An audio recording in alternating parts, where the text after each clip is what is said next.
Welcome to this explainer. If you're a parent or a teacher navigating the MPT4 exam, you know firsthand that the sheer volume of English grammar and vocabulary can feel, well, like an insurmountable mountain. But don't worry, we're going to demystify it today. We are going to transform that overwhelming syllabus into a clear, highly actionable roadmap for your children and students. Here is our roadmap for today. We'll cover the MPT4 exam format, the foundations in years 1 and 2, expanding horizons in year 3, advanced skills in year 4, and finally, the path to success. Section 1. The MPT4 exam format. Establishing the rules of the game. So let's start with a magic number, 50. The entire MPT4 English exam is graded out of exactly 50 total marks. This means every single point is an absolute premium. The test is tightly focused on exactly how well a student understands, applies, and analyzes these language constructs. And here's the kicker. Students have exactly 1 hour and 15 minutes to show what they know.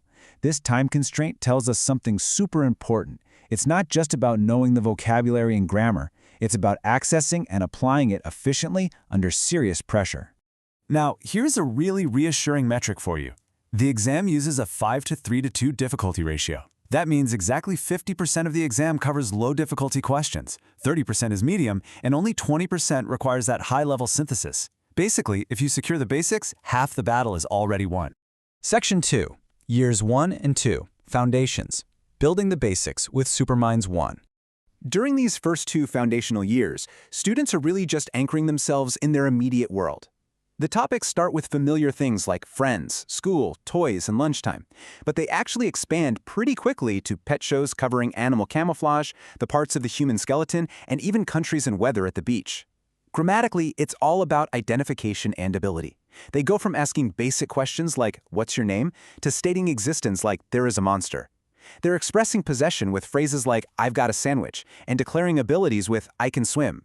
They even learn to make suggestions like, "Let's play." And visual learning is the absolute secret weapon here. Using bright, colorful subjects, like little green, yellow, and red frogs, perfectly cements those concrete concepts of in, on, and under. It takes totally abstract grammar and turns it into a fun game of hide and seek, making simple identification really stick in a young learner's mind. Section 3. Year 3. Expanding horizons. Stepping up with Get Smart Plus 3. As we step up to year 3, the curriculum shifts toward dynamic action and the community. Topics literally explode. We're talking ordering meals, navigating directions in a town, and even discussing the solar system and the world around us. Grammatically, this is a huge leap. Students are now differentiating between the present simple for everyday routines and the present continuous for things happening right now.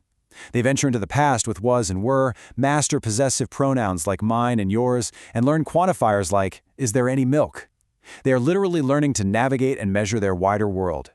What's absolutely fascinating is how that basic grammar is now tightly woven into cross-curricular themes. Learning the word weather suddenly connects to science. Learning about occupations connects to social studies and 21st century values. Language becomes this incredible tool to decode society itself. Section 4. Year 4. Advanced Application. Putting it all together with Get Smart Plus 4. Year 4 is where the high-level synthesis happens. Students are tackling surprisingly complex themes now. Ancient Egyptian history, street safety and ticket prices, and community recycling. The grammar becomes highly functional. They're giving advice using modals like should and shouldn't. They're making future plans with be going to, and mastering indefinite pronouns like everyone and everything.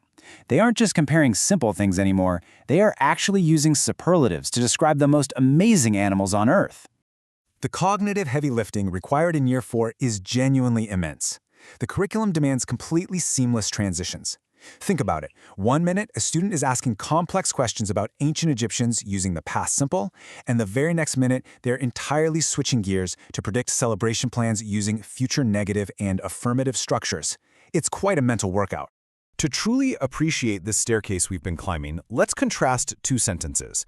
A basic year 1 routine might just be, "I watch TV on Sundays." Simple, right? Well, by year 4, that evolves into a rich, precise statement integrating adverbs of frequency like, "I always watch TV before dinner." The core concept remains exactly the same, but the precision has dramatically increased. Section 5, The Path to Success, Connecting the Syllabus to the Exam. So by following this steady, 4-step chronological progression, that seemingly overwhelming 50-mark exam becomes completely manageable. You start by securing that foundational vocabulary in the early years. Then, you purposefully expand into action-based language and past events in year 3. Finally, you master those complex verb tenses and modals in year 4, practicing all of this within those strict 1 hour and 15-minute exam constraints. Let's see this in action with a reading comprehension text. To comprehend a short text about, say, Willie the sheep, a student isn't just passively reading. They are actively synthesizing. They rely on year 1 animal vocabulary, year 3 action verbs, and year 4 narrative comprehension. If they've climbed our staircase step by step, dissecting a text like this under exam conditions becomes absolute second nature. When we see the curriculum not as a mountain to climb, but as a carefully engineered staircase, every single step becomes achievable. So I'll leave you with this final provocative thought. Are you just teaching your students individual English words, or are you intentionally building the staircase that will carry them through the MPT4 and beyond?